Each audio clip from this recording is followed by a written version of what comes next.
umunyakomediyani Kanyabugande Olivier arazwi, akora komedi Nyagiso, akaba akekwaho gukubita no gukomeretsa mugenzi we kandi abigambiriye. Yakubise mugenzi we icupa n'inkoni mu mutwe, none uwo mugenzi we akaba yagize ikibazo. Kanyabugande Olivier ni umunyakomediyani benshi muramuzi. Kanyabugande Olivier akaba yaramukubise bari muri resitora muri Nyarugenge nk'uko nari maze kubivuga. Kanyabugande akaba afungiye kuri sitasiyo ya RIB. Nyagiso akaba ari muri sitasiyo ya RIB ya Nyamirambo. Bikaba bivuga ko igihano yakoze ufungwa imyaka 3 kugera kuri 5 itarengwa, kimwe n'izahabu y'ibihumbi 500 kugeza kuri miliyoni 1.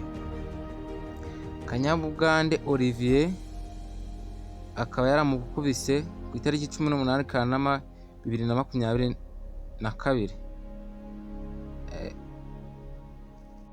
Akaba yarakubise uwo mugenzi w'icupa ku bushake, akaba ari cyo cyaha aregwa, gukubita umuntu ku bushake kandi ubishaka.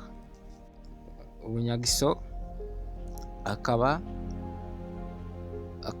ari umunyakomediyani ukina komedi zisetsa, akaba ari muri timu. Nyagiso bamwe bakaba bavuga ati uyu musore umeze gutya uyifashije umuntu aramukubita koko. Yaramukubise, yaramukomerekeje nk'uko nyine biri kuvugwa kuri social media. Yaramukubise nyine umuntu akaba afunze imyaka, ubu ngubu bakaba ari igifungo kigenwa umuntu wakoze ayo mafuti. Bikaba bivuga ko igihano yakoze ufungwa imyaka 3 kugeza kuri 5, akaba atari imyaka mike rwose. Aramutse ahamwe n'icyaha. Nyagiso akaba ari umuntu wikorera komedi ze nta kibazo, akaba ari we uri director akanaziditinga, akaba ari umutipe utakiga. Ubuzima bwa Nyagiso ndaje twongere tubuvugeho, ndaje akanya gatatu.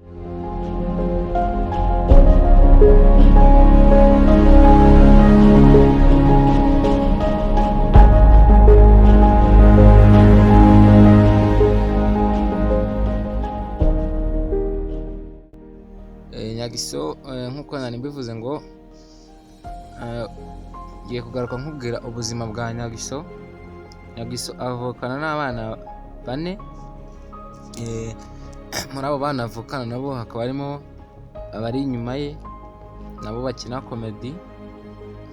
Nk'abazwi harimo Nyagiso, Ivan, nk'abo ngabo barazwi, bafite ma YouTube channel. Akazi Nyagiso akora ni gukina komedi, akaba director, akanaeditinga, akaba ariko kazi ke akora ka buri munsi, akaba ariko avuga.